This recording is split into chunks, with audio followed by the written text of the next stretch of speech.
need to make a confession at the outset here. A little over 20 years ago, I did something that I regret, something that I'm not particularly proud of, something that in many ways I wish no one would ever know, but that here I feel kind of obliged to reveal. In the late 1980s, in a moment of youthful indiscretion, I went to law school. Now,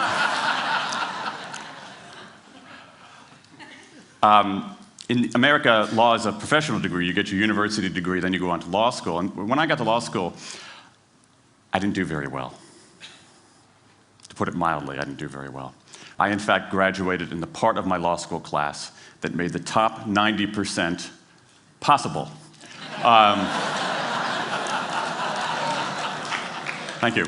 I never practiced law a day in my life. I pretty much wasn't allowed to. But today, against my better judgment, against the advice of my own wife, I want to try to dust off some of those legal skills, what's left of those legal skills. I don't want to tell you a story. I want to make a case. I want to make a hard-headed, evidence-based, dare I say lawyerly case for rethinking how we run our businesses. So, ladies and gentlemen of the jury, take a look at this. This is called the candle problem. Some of you might have seen this before. It was created in 1945 by a psychologist named Carl Duncker. Carl Duncker has created this experiment that's used in a whole variety of experiments in behavioral science. And here's how it works. Suppose I'm the experimenter. I bring you into a room. I give you a candle, some thumbtacks, and some matches. And I say to you, your job is to attach the candle to the wall so the wax doesn't drip onto the table. Now, what would you do? Many people begin trying to thumbtack the candle to the wall. Doesn't work. Some people, and I saw somebody kind of make the motion over here, some people have a great idea where they light the match, melt the side of the candle, try to adhere it to the wall. It's an awesome idea, doesn't work. And eventually, after 5 or 10 minutes, most people figure out the solution, which you can see here. The key is to overcome what's called functional fixedness. You look at that box and you see it only as a receptacle for the tacks, but it can also have this other function as a platform for the candle. The candle problem. Now, I want to tell you about an experiment using the candle problem done by a scientist named Sam Glucksberg, who's now at Princeton University in the US. This shows the power of incentives. Here's what he did. He gathered his participants and he said, I'm going to time you how quickly you can solve this problem. To one group, he said, I'm going to time you to establish norms, averages, for how long it typically takes someone to solve this sort of problem. To the second group, he offered rewards. He said, if you're in the top 25% of the fastest times, you get $5. If you're the fastest of everyone we're testing here today, you get $20. Okay, now this is several years ago, adjusted for inflation. It's a decent sum of money for a few minutes of work. Okay, it's a nice motivator. Question, how much faster did this group solve the problem? Answer, it took them on average 3.5 minutes longer. 3.5 minutes longer. Now this makes no sense, right? I mean, I'm an American, I believe in free markets, that's not how it's supposed to work, right? If you want people to perform better, you reward them, right? Bonuses, commissions, their own reality show, incentivize them. That's how business works, but that's not happening here. You've got an incentive designed to sharpen thinking and accelerate creativity, and it does just the opposite. It dulls thinking and blocks creativity. And what's interesting about this experiment is that it's not an aberration. This has been replicated over and over and over again for nearly 40 years. These contingent motivators. If you do this, then you get that, work in some circumstances, but for a lot of tasks, they actually either don't work or often they do harm. This is one of the most robust findings in social science and also one of the most ignored. I spent the last couple of years looking at the science of human motivation, particularly the dynamics of extrinsic motivators and intrinsic motivators. And I'm telling you, it's not even close. If you look at the science, there is a mismatch between what science knows and what business does. And what's alarming here is that our business operating system, think of the set of assumptions and protocols beneath our businesses, how we motivate people, how we apply our human resources. It's built entirely around these extrinsic motivators, around carrots and sticks. That's actually fine for many kinds of 20th century tasks. But for 21st century tasks, that mechanistic reward and punishment approach doesn't work, often doesn't work, and often does harm. Let me show you what I mean. So Glucksberg did another experiment similar to this, where he presented the problem in a slightly different way, like this up here. Okay? Attach the candle to the wall so the wax doesn't drip onto the table. Same deal. You were timing for norms. You were incentivizing. What happened this time? This time, the incentivized group kicked the other group's butt. Why? Because when the tacks are out of the box, it's pretty easy, isn't it?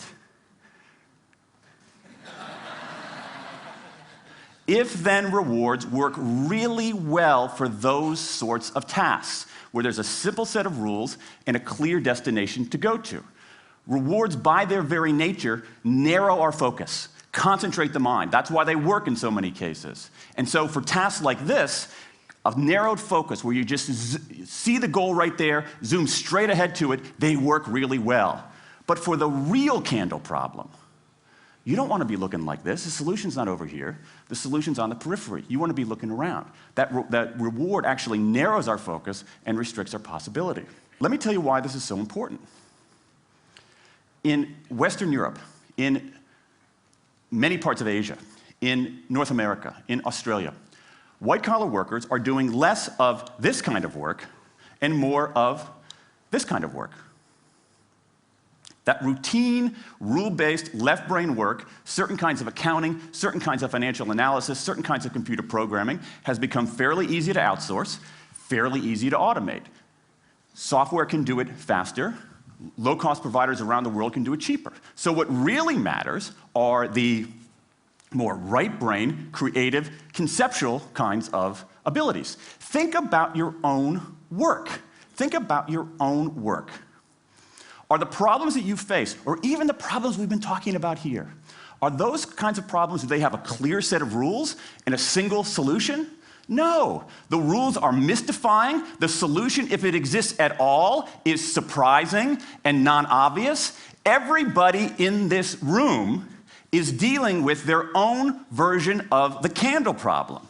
And for candle problems of any kind, in any field, those if-then rewards, the things around which we've built so many of our businesses, don't work. Now, I mean, it makes me crazy. And this is not, here's the thing, this is not a feeling, okay? I'm a lawyer, I don't believe in feelings. This is not a philosophy. I'm an American, I don't believe in philosophy. This is a fact, or as we say in my hometown of Washington, D.C., a true fact. Let me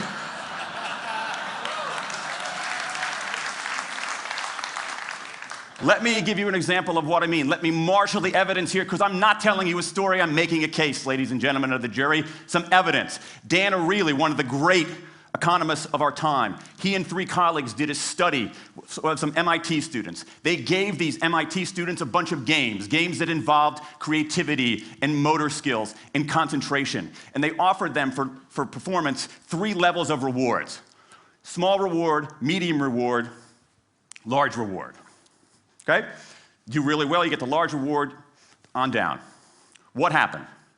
As long as the task involved only mechanical skill, bonuses worked as they would be expected. The higher the pay, the better the performance. Okay?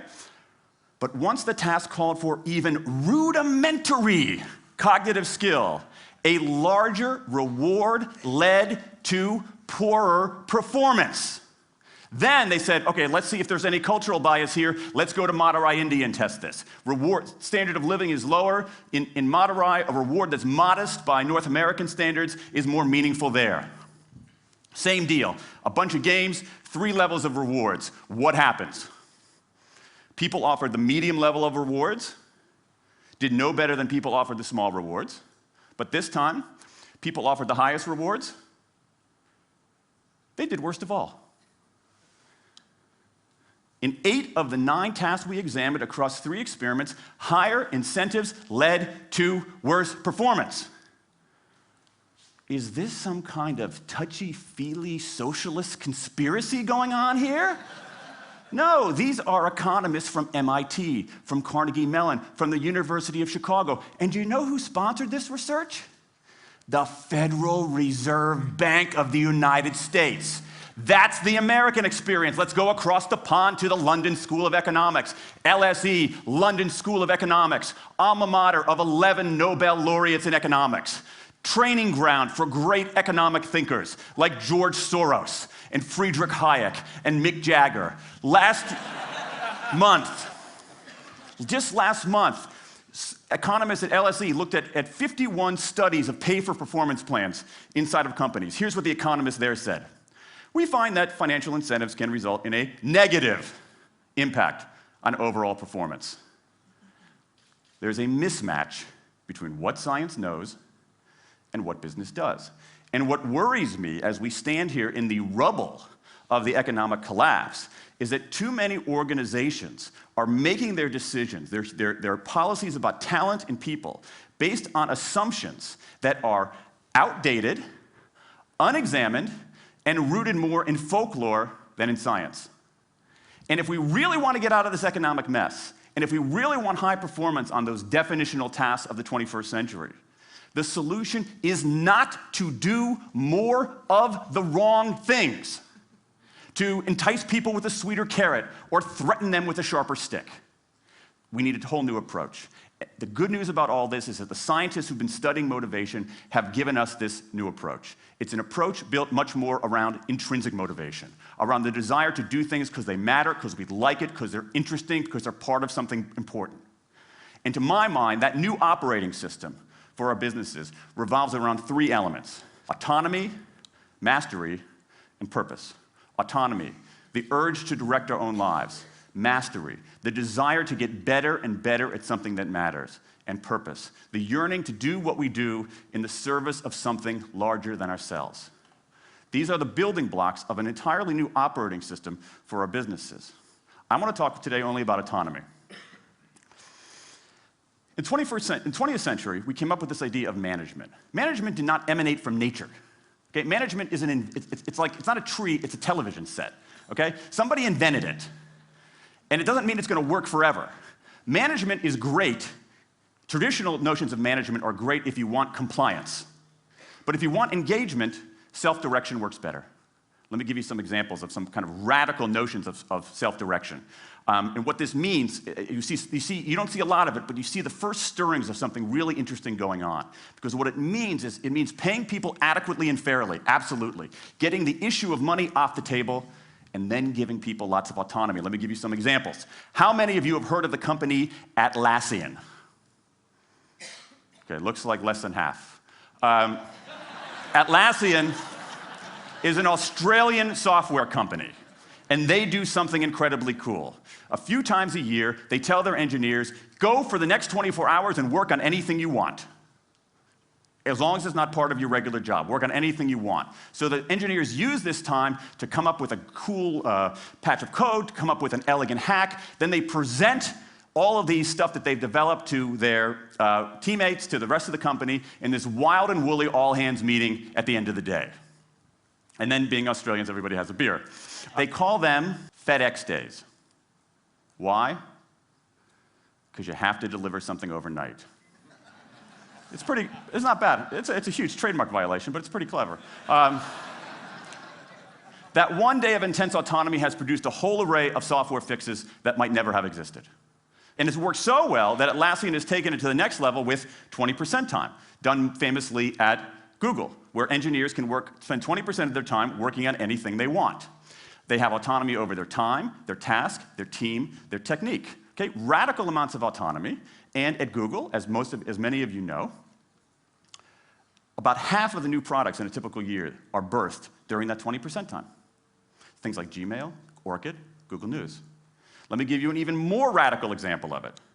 Something called the results-only work environment, the ROW, created by 2 American consultants in place at about a dozen companies around North America. In a ROW, people don't have schedules. They show up when they want. They don't have to be in the office at a certain time or any time. They just have to get their work done. How they do it, when they do it, where they do it, is totally up to them. Meetings in these kinds of environments are optional. What happens? Almost across the board. Productivity goes up, worker engagement goes up, worker satisfaction goes up, turnover goes down. Autonomy, mastery, and purpose. These are the building blocks of a new way of doing things. Now, some of you might look at this and say, that sounds nice, but it's utopian. And I say, nope. I have proof. In the mid-1990s, Microsoft started an encyclopedia called Encarta. They had deployed all the right incentives.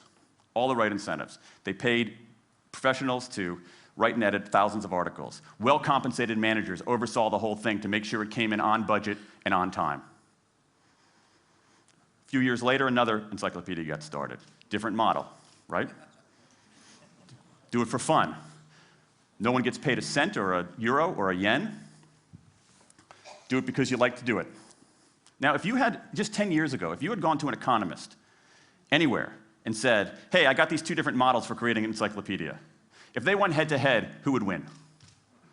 10 years ago, you could not have found a single sober economist anywhere on planet Earth who would have predicted the Wikipedia model. This is the titanic battle between these 2 approaches. This is the Ali Frazier of motivation, right? This is the thriller in Manila, all right? Intrinsic motivators versus extrinsic motivators. Autonomy, mastery, and purpose versus carrots and sticks. And who wins? Intrinsic motivation, autonomy, mastery, and purpose in a knockout. Let me wrap up. There's a mismatch between what science knows and what business does, and here's what science knows. 1, those 20th century rewards, those motivators we think are the natural part of business, do work, but only in a surprisingly narrow band of circumstances. 2, those if-then rewards often destroy creativity. 3, the secret to high performance isn't rewards and punishments, but that unseen intrinsic drive, the drive to do things for their own sake, the drive to do things because they matter. And here's the best part. Here's the best part. We already know this. The science confirms what we know in our hearts. So, if we repair this mismatch between what science knows and what business does, if we bring our motivation, notions of motivation, into the 21st century, if we get past this lazy, dangerous ideology of carrots and sticks, we can strengthen our businesses, we can solve a lot of those candle problems, and maybe, we can change the world. I rest my case.